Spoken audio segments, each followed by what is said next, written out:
When I look at Africa, many questions come to mind. Many times I ask myself, what would happen if Mwalimu were to rise up and see what is happening? Many times I ask myself, what would happen if Kwame Nkrumah and Patrice Emery Lumumba were to rise up and see what is happening? Because what they would be confronted with is an Africa where the Democratic Republic of Congo is unsettled. There is a war going on there, but it is not on the front pages of our newspapers because we don't even control our newspapers and the media. As I speak to you, the Central African Republic is at war, but we talk of it only mutedly. As I speak to you now, in South Sudan, the youngest nation in Africa, the Nuer have risen against the Dinka. As I speak to you now, Eritrea is unsettled. As I speak to you now, there is an ease in Egypt as there is an ease in Libya. In Niger, it is no better. In Senegal, in the Casamance, is no better. In Somalia, is no better. Africa is at war with herself. This is what they would be confronted with. They would be confronted with an Africa which statisticians and romantic economists say is growing, but which in truth is stagnated. That is the Africa that they would be confronted with. They would be confronted with an African which, as Professor Mlama intimated in our presentation here, is an African which is suffering from schizophrenia. He does not know herself. They would be confronted with an African whose young men and women have no interest and low love for their continent.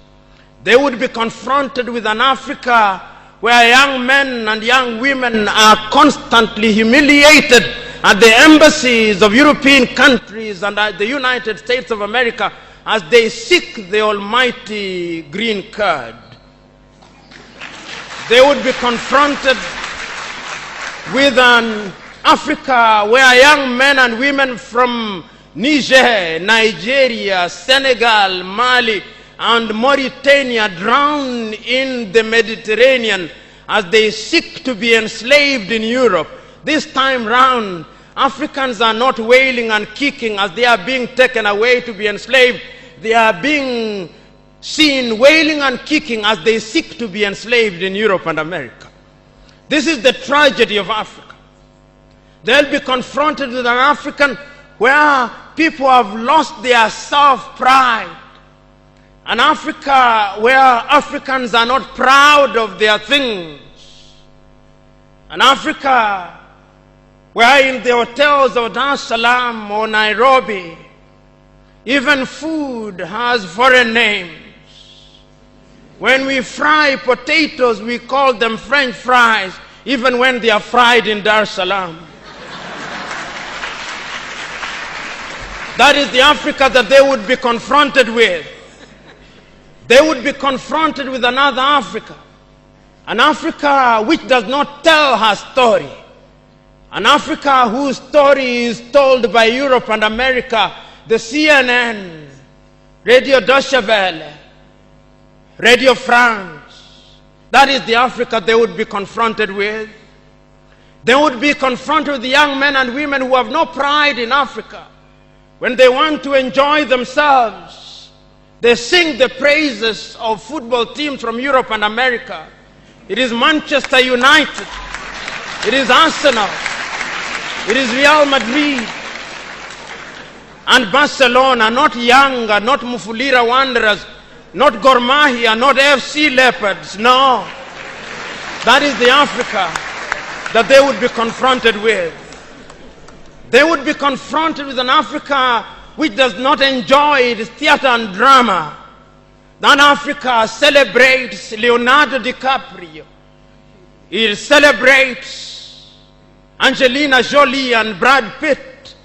The Africa does not celebrate Genevieve Naji of Nigeria or Rita Dominic or Lou Jacobs of Nigeria, it does not celebrate Bongowood or Nollywood or Riverwood. It celebrates Hollywood. That is the Africa with which they would be confronted. They would be confronted with African women whose greatest source of joy is cheap grade B Mexican soap opera, La Patrona, La Mujer de mi Vida, The Rich Also Cry. Why must we remind ourselves of these realities? Because throughout the ages, the battle has always been the battle of the mind. And if your mind is conquered, then you are going nowhere. And that is why in the ages of enlightenment in Europe, the great René Descartes said, cogito ergo sum, I think, therefore I am. And therefore, if Africans are to begin to make a contribution in their affairs, Africans must begin to think. But the question is, are we thinking? We have universities in their numbers. Tanzania has universities including Dar es Salaam. Nairobi has universities, as indeed Kampala, as indeed South Africa, Johannesburg. We have all these universities. We have engineers. But our roads are not being made by Tanzanian civil engineers. It is the Chinese who are present in this assembly who are making our roads.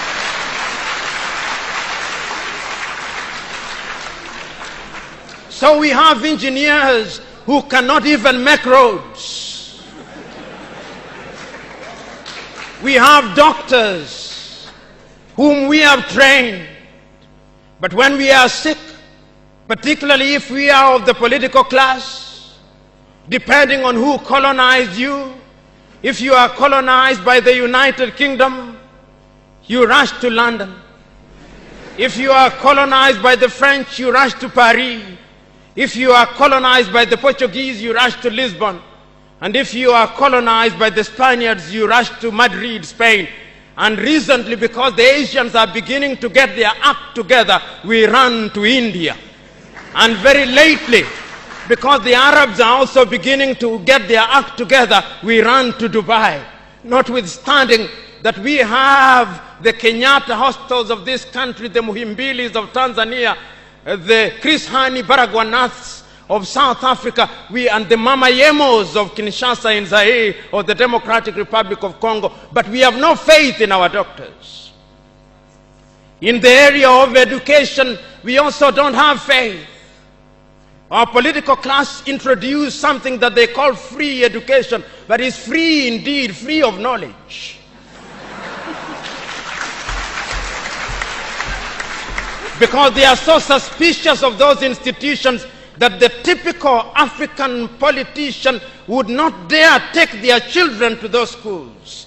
Their children will be educated in the British system, in the American system, so that when they graduate, they go to the United Kingdom, to the United States. Not that there is anything wrong with those institutions, but the agenda is wrong because our leaders long lost the script and ought to be described for who they are, our misleaders. But we are co-authors of our own misfortune. Whenever we are given an opportunity to elect our leaders, we are given a blank check. And if you permit me a little latitude, and if you give me a blank check, and you allow me to analogize, and you say that I'm given the blank check to buy a Mercedes Benz, what we do is that when we are called upon, having been so empowered, we buy what one calls a tuk-tuk from India and expect it to behave like a Mercedes Benz. How does that happen? Because what we do is to elect thieves. We elect hyenas to take care of goats, and when the goats are consumed, we wonder why.